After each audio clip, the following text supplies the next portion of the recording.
Hello student, this is the second chapter of geography. Name is land, soil and water. In this chapter, we discuss about this land use, landslides, conservation of land. Next is the soil, factor of soil formation, layers of soil, types of soil, degradation of soil, method of soil conservation, and third important point, water, the distribution of water, problem of water availability, conservation of and management of water. कहने का मतलब इन जो chapters है इसमें हम लोग जो main जो है लैंड, सॉइल एंड वाटर यानी जमीन जो है, हवा और पानी, इन सब के बारे में हम लोग डिस्कस करेंगे। मेनली जो कंपोनेंट्स है हमारे नेचर्स के, जैसे कि दे ही रहा है यहाँ पर। In the previous chapter we learn about the resources in general, their classification and how they are put to use by humankind. यानी हम लोग इसके प्रीवियस चैप्टर में हम लोग जो फर्स्ट चैप्टर में देखा था रिसोर्सेज, यानी रिसोर्सेज क्या होते हैं उस पर हम लोग डिस्कस किए, टाइप्स ऑफ रिसोर्सेज पर डिस्कस किए और उसके इंपॉर्टेंस को डिस्कस किए। साथ साथ ये भी डिस्कस किए किस तरीके से ह्यूमन लाइफ पे इफेक्ट करते हैं।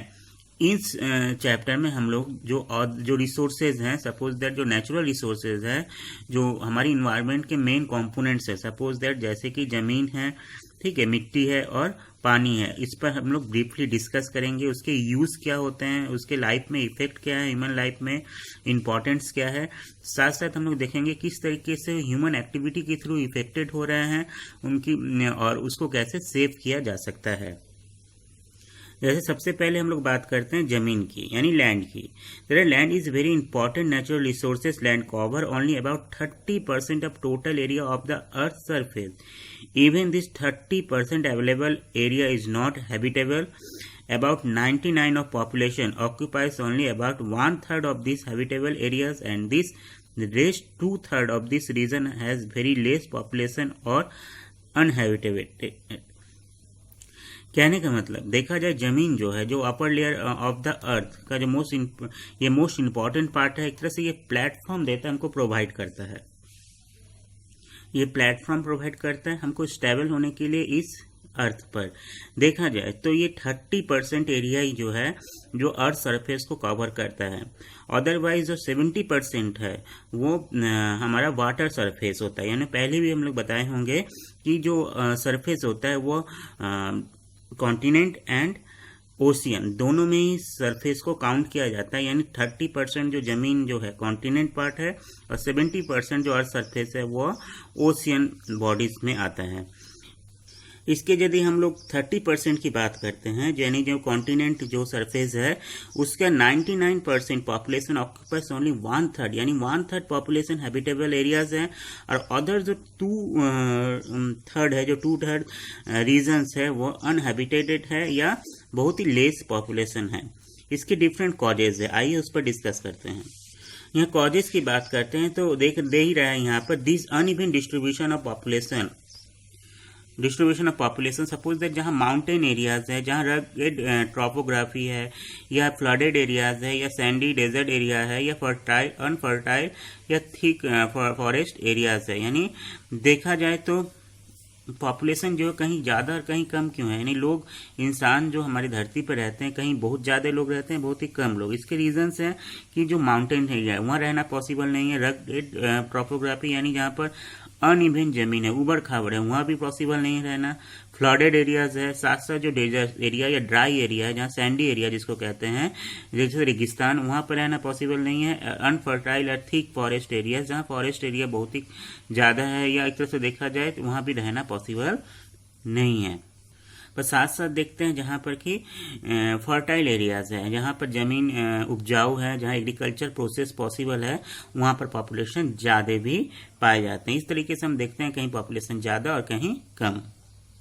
Next topic is the land use. अब स्टूडेंट हम लोग ये देखेंगे कि land is the important natural resources for Mankind.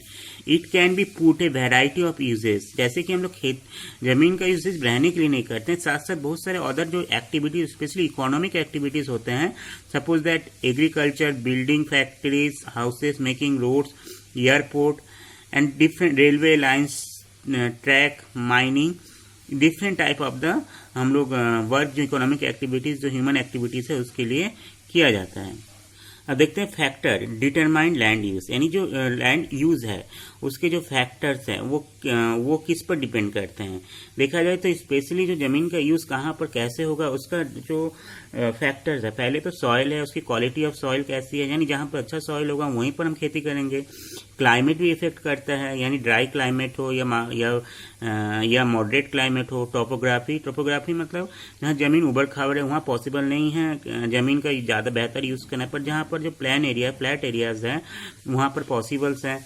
Minerals, कहाँ पर मिनरल्स पाए जाते हैं, and water also, ability of water also, यानी पानी भी एक तरह से बहुत ही इंपॉर्टेंट रोल प्ले करता है हमारी ज़मीन को डिफरेंट पर्पज़ में यूज़ करने के लिए। साथ साथ government policy, level of technology also, और गवर्नमेंट का जो पॉलिसी होता है और टेक्नोलॉजी भी जो होता है, और साथ साथ ह्यूमन पॉपुलेशन भी इंपॉर्टेंट रोल प्ले करता है for use land in different purpose. जैसे जो जमीन का यूज है यहाँ पर टू टाइप्स ऑफ दे रहा है on the basis of the who owns of land ownership, land can be divided into two type, private land and community land. यानी यदि हम लोग जमीन की यदि बात करते हैं तो ये टू टाइप्स में डिवाइड हो रहा है। इसका यूज यदि हम लोग कहें तो एक प्राइवेट एंड कम्युनिटी, जैसे प्राइवेट लैंड होता है कि on and govern by the one private person, और यदि देखा जाए the community land is on and govern by the community या बाय नॉट एन इंडिविजुअल। ठीक है, जैसे प्राइवेट की बात करते हैं किसी वन पर्सन के हाथ में होता है, और यदि हम लोग देखते हैं कि हमारा घर मकान जो होता है प्रॉपर्टीज होती हैं, पर कम्युनिटी लैंड जैसे कि वो किसी कम्युनिटीज या के हाथ में होती है।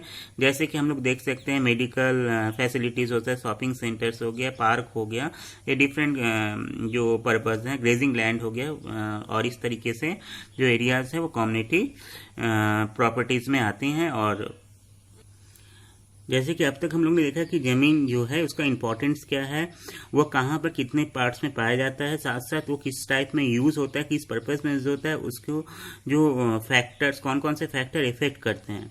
पर हम लोग देखेंगे जो डेवलपमेंट के साथ साथ जो ह्यूमन एक्टिविटीज़ है वो भी बहुत ज़्यादा बड़े हैं। देखा जाए तो इससे जो ज़मीन का जो यूज़ है, यानी लैंड का जो यूज़ है, और उसके एक तरह से देखा जिसको पॉल्यूटेड भी किया जा रहा है डे बाय डे, वो एक तरह से हार्श भी हो रहा है, जिसको कि हमारे लैंड्स जो क्वालिटी है वो इफेक्ट हो रहा है। तो आइए इस पर डिस्कस करते हैं।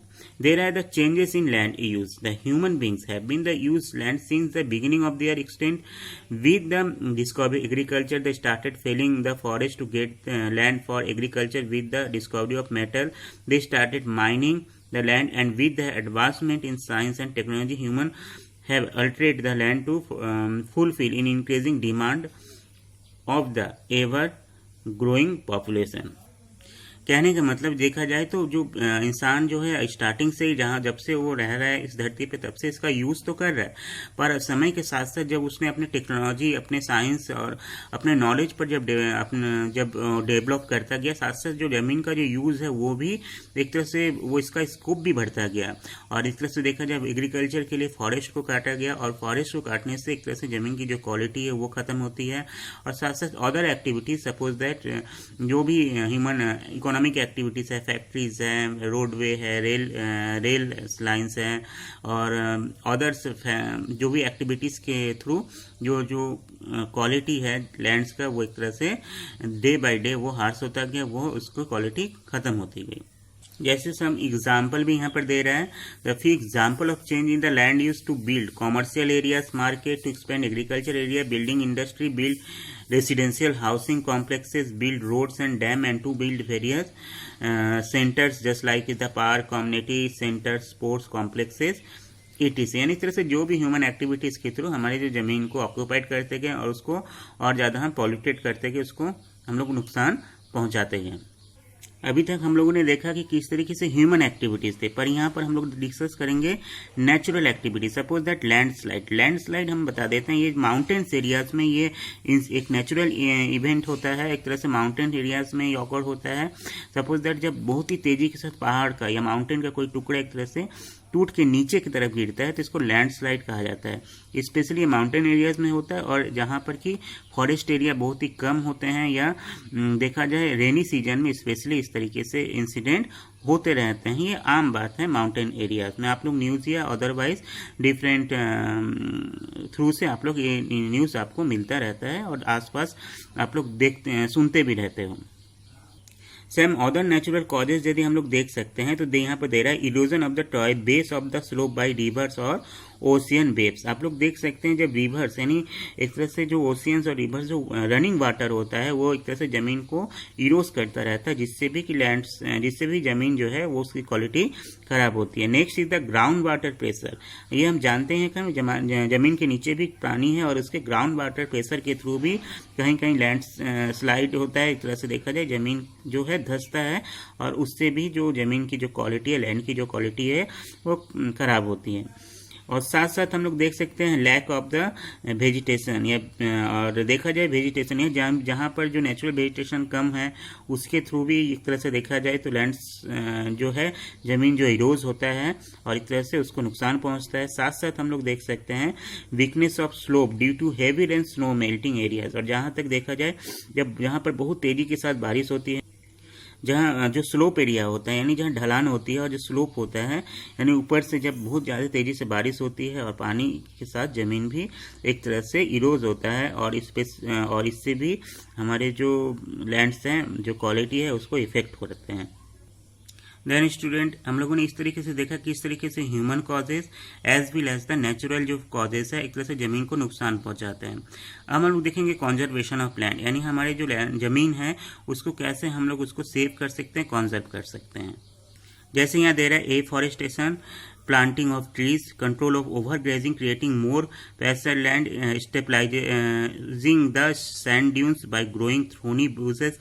यानी देखा जाए तो हम लोग ज़्यादा से ज़्यादा पेड़ पौधे लगाने पड़ेंगे, हम लोग को फॉरेस्ट एरिया को बढ़ाना पड़ेगा, जो ग्रेजिंग लैंड है जो चारागाह है जहाँ ज़्यादा से ज़्यादा उसको और बढ़ाना पड़ेगा। और देखा जाए तो सैंड ड्यून्स यानी जो बालू के टीले होते हैं डेजर्ट एरियाज में उसको हम लोग रोकना पड़ेगा ग्रो करने के से, और उस पर एरिया में ज़्यादा से ज़्यादा हमको वहाँ पर फॉरेस्ट या प्लांटेशन करना पड़ेगा। साथ साथ कंट्रोलिंग माइनिंग एक्टिविटीज़, आप लोग को ये भी बता दें माइनिंग एक्टिविटीज़ यानी ह्यूमन एक्टिविटीज़ ये बहुत ही इंपॉर्टेंट फैक्टर्स है जमीन को हमको डिग्रेडिएट करने का, उसको नुकसान पहुंचाने में। इसलिए जो माइनिंग एक्टिविटीज़ हैं उस पर रोकना पड़ेगा। सपोज दैट जहाँ भी माइनिंग एक्टिविटीज़ होते हैं, साथ साथ regulating the use chemical pesticide and the fertiliser, यानी केमिकल जो फर्टिलाइज़र है, जो पेस्टिसाइड है, दवा का जो हम लोग यूज़ करते हैं एग्रीकल्चर फार्मिंग में, उसको कम से कम हमको ख़त्म करना पड़ेगा यूज़ को, यानी उसको रोकना पड़ेगा।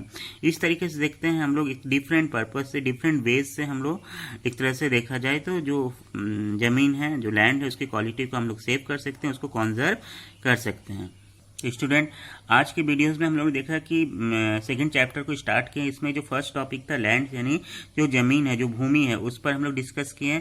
उस पर वो कितने एरियाज में कहाँ पर पाए जाते हैं, पॉपुलेशन कहाँ पर कैसे पाया जाता है, उसका यूज़ कैसा है, कि कौन कौन से फैक्टर्स हैं जो कि हमारे यूज़ को इफ़ेक्ट करते हैं।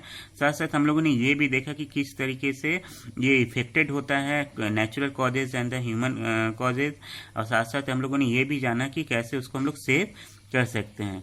देन इस वीडियो के साथ मैं होमवर्क भी दे रहा हूँ। स्टूडेंट ये एक्सरसाइज पोर्शन है इस चैप्टर का, इसको कंप्लीट कीजिएगा। True false multiple choice question, filling in the blanks, match the column complete करके सबमिट कीजिएगा। Then thank you.